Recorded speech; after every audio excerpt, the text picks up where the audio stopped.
Caloocan, 7 suspect sa droga at 1 pulis ang patay sa magkakahiwalay na operasyon ng pulisya na tinawag nilang Oplan Sama-Sama. Nakatutok si Victoria Tulad.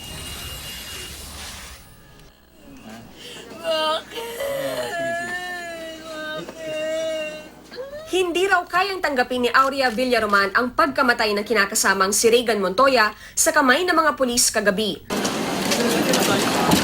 Nasawi si Montoya sa drug buy-bust operation sa ilalim ng Oplan Sama-Sama kung saan nagsanib puwersa ang Kamanava Police. Meron tayong for sure buyer. So nalamalayan na pulis, pinunutan, pinutukan.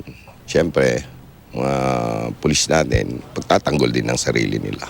Patay rin sa operasyon ang kapatid ni Montoya na si Ronald at isang hindi pa nakikilalang lalaki. Pero si Villaroman, sinabing ang naiwan lang sa kanilang bahay ay ang kapatid niyang si Daniel Kapampangan at si Regan. Hindi raw niya kilala kung sino ang isang napatay. Giit niya, hindi nagtutulak ng droga sila Regan. Sumuko na raw ito noon sa Oplan, Tukhang. Gumagamit po siya. Nabigyan ko na nga yan eh.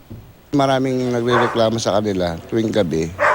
Maraming dyan pumapasok. Sa Barangay 178 Camarin, 2 target naman ng anti-illegal drugs operation ang napatay. Ang isa na kinilalang si Jerison Maturan is umanong gun for hire. Magsisilbi sana ng warrant ang mga pulis sa bahay ni Maturan tang paputukan ang mga pulis na isang kasama nito na posibleng lookout umano. Tinamaan si PO1 Romeo Mandapat Jr. na kalaunan ay binawian ng buhay. Nakuha sa isang lalaki ang isang caliber 45, habang kay Jerison nakuha naman ang isang caliber 45 at mga uniforme ng pulis na ginagamit nito di umano sa pang-hold up. 2 pa ang patay sa Barangay 20 matapos daw manlaban.